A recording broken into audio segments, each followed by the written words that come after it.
Welcome back to the Make Space Boring show. This may be a longer episode. We'll see. I'm here with Dr. Gordon Roesler, past DARPA Program Manager and founder of Robotics in Space. And he's been kind enough to come on because we want to talk about this thing called the State of the Space Industrial Base 2020. I have it up here on the other screen here. It's like an 80-page report. It is subtitled A Time for Action to Sustain U.S. Economic and Military Leadership in Space. So this is a U.S.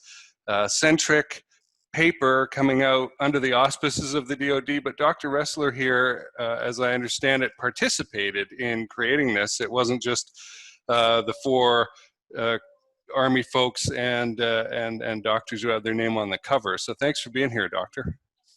I'm glad to be here. Yeah, it was a long and large report. I was a consultant. I am a consultant to the Defense Innovation Unit, which was one of the three sponsors. Nothing that I have to say here is anything other than my own opinion. It doesn't represent any of the three agencies that participated, but they were pretty excited to be doing this. And maybe I should start off by saying how this came to be. Mm-hmm. Yeah, where did it come from? What's the impetus? Yeah. Right.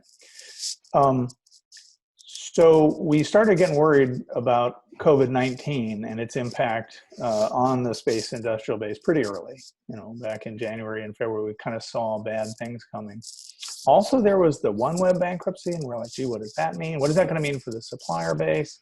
And we noticed the venture capital sort of contracting, and which has been keeping alive a lot of, especially our new space companies, you know. And so the three agencies, the Defense Innovation Unit, the Air Force Research Lab, and the Space Force, the new Space Force, got together and convened this and invited a number of people. We had over 120 participants in the building of this thing. I mean, something that we organizers were a little nervous about before the event. We're like, how are we going to get the opinions of these people in a reasonable way?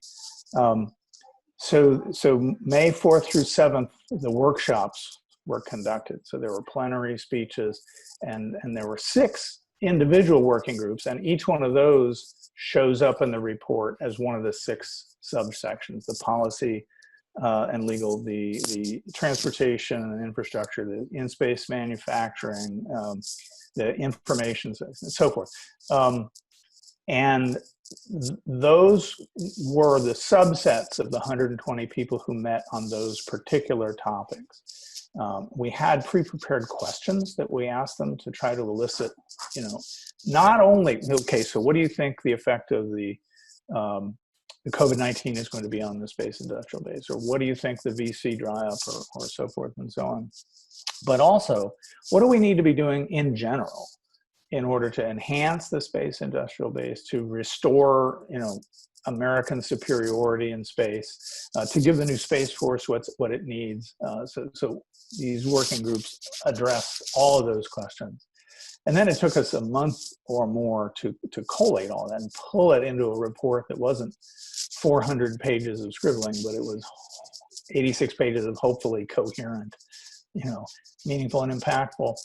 And the recommendations came right out of those working groups. I mean, these were not things that were invented after the fact. Each one of them had the responsible party assigned. Like, in order, you know, the North Star vision for national space infrastructure. Who's going to do that? Well, the National Space Policy, Space Council is listed as the belly button for that. Each one of the recommendations has that with it. Now, all these organizations will take those recommendations and they'll do what they're going to do. They'll put them in their own decision-making processes and that sort of thing. But we think we gave everybody a pretty good charge, and the vision at the end is way different than what it is now, and hopefully really powerful. All right. Yeah, I'll just list the main topics here: space policy and financial tools, space information services, space transportation and logistics, which you know and love, human presence in space power, and space manufacturing and resource extraction. So this is a very wide-ranging document with a lot of really good recommendations. And it makes for some thick reading. You do have to make time to sit down and actually consume the thing. It's not something you can just skim through. So why should folks read it? And what would you like them to get out of it? What do you hope that they'll get out of reading it? So, there's the general space enthusiast that might read it and look for, gee, are my ideas in there, or is there something in there that inspires me? But really, it's the decision makers, it's the people that are planning for the space architectures of the future, right? What is it that we've said that would take someone's head to a different place than what it is now? Let me give you one concrete example.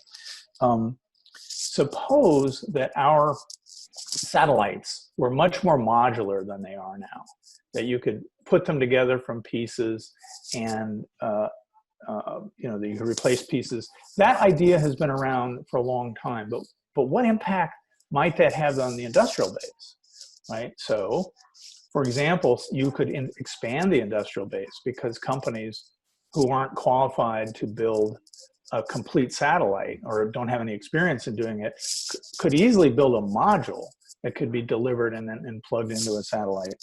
What other impacts might that have? Well, today, launch, right? So we combine logistics and transportation, saying that someday those will be one thing. Someday the launch part of it will just be part of an overall logistics system, just like ships and trucks and planes are part of an overall logistics system on the Earth. If you had modular components, you could do launch in a cadenced way, in a scheduled way, instead of coupling one launch vehicle to one payload, right? Which means if there's something that goes wrong in a payload, that launch doesn't happen, right? So if we can get to a cadence system, the costs go down, the delays go down. This is just one recommendation out of one of the 6 panels that are in that thing. But people need to look at it, both for their individual interests, but also for how this could lead to a really dynamic architecture as a whole. So we hope that it's compelling and convincing, right? Okay, so it's not just a data gathering and collating exercise. It's also a kind of an argument on an intellectual level, I guess, to get somewhere. Yeah. Very much so. No one was shy, and no one wanted to pull any punches in the preparation of the report to soften any recommendations or that sort of thing. There was none of that. Okay. Now, you said this was done in May. Did they fly everybody somewhere to get you all in the same facility? All virtual. All okay. virtual. Which makes sense. Us organizers, we were like, how is this going to work with 120 people? Back then, we didn't have all that much experience with these things, and it was a large effort for our experience. Now, I know that there are other people that are able to pull these things together with hundreds of folks and do useful things. I should put in a plug for the AIAA Ascend conference that's coming up in November, which will be all virtual, right? And it's going to be massive in scale, and there's going to be so many people, not only from the space industry, but from related industries, mining and earthbound logistics and all this sort of thing, to kind of do a networking and a cross-fertilization thing at Ascend. We weren't I was talking with Nathan Ball this morning. Yeah, and we'll see. I'm trying to get him to appear on the Gold Star project. And well, let me put in a little plug. Yeah. DIU is sponsoring a 4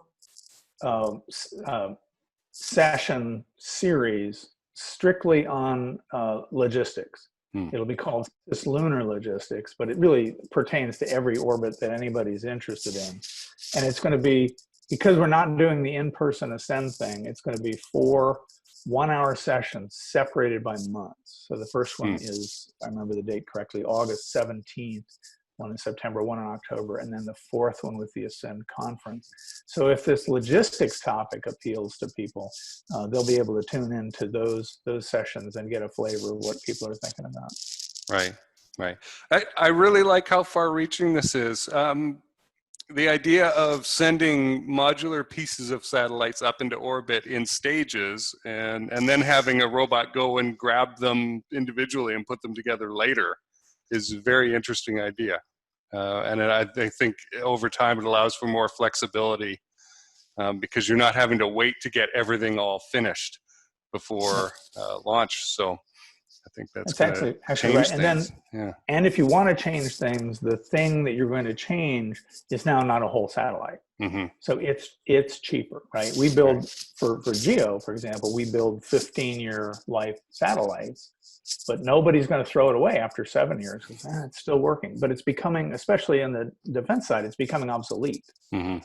Right. And there are things that we want to do to react to what our adversaries are doing and that sort of thing. So modularity helps with the timeliness of, and it does on the commercial side too. If your customer base is changing on the ground and you can change your antennas to change the patterns, or you can change your transmit frequency or whatever, you are able to keep up with customer changes and keep your revenues high. So the modularity thing's got a lot of power. Mm-hmm. Implementing it, needs some R&D, but it's not as much as people think. Right, and and I talk to space company founders all the time, obviously, and I've talked to a few who have this in mind as their business plan, that they're going to create a company that goes and services satellites to pop out and replace modular pieces. And I really love this idea. I mean, we've talked about it, and when you've appeared on the Cold Star Project, we did our whole interview about this sort of improvement in infrastructure. The first demonstration of that modularity that actually worked in space was way back in 2007.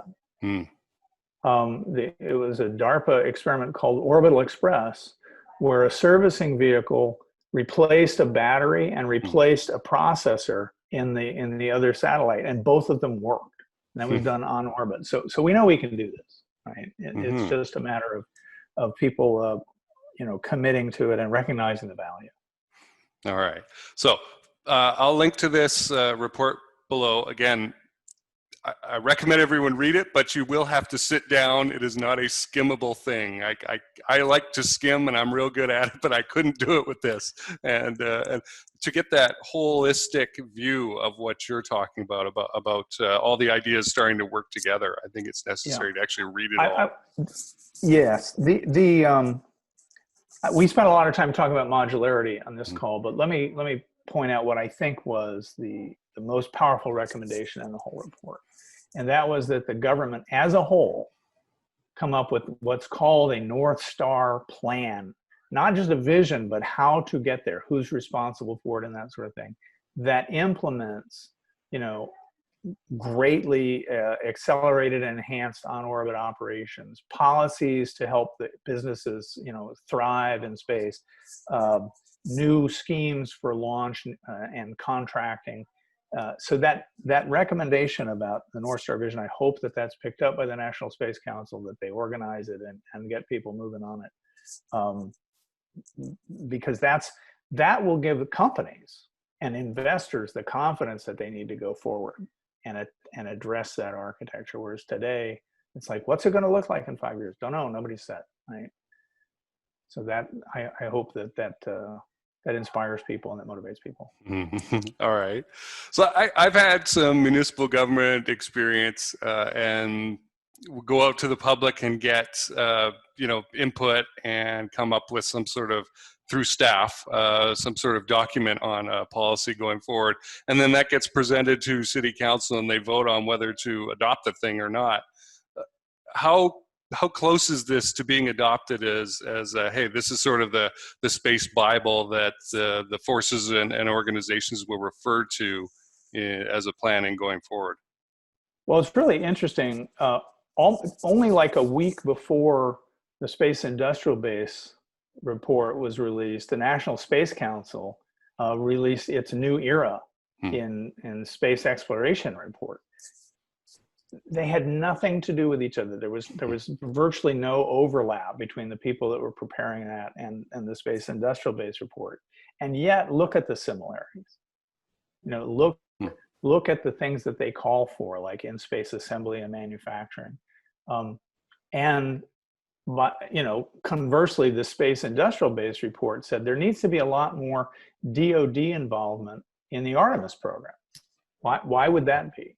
Well, because DoD has technologies that can help, and at some point, DoD is going to be called on to help provide awareness of the situation around the moon, to prevent collisions. It's going to be called on maybe to defend, in the future when there's commerce going back and forth to the moon, to make sure that remains safe, just like the Navy maintains freedom of the seas.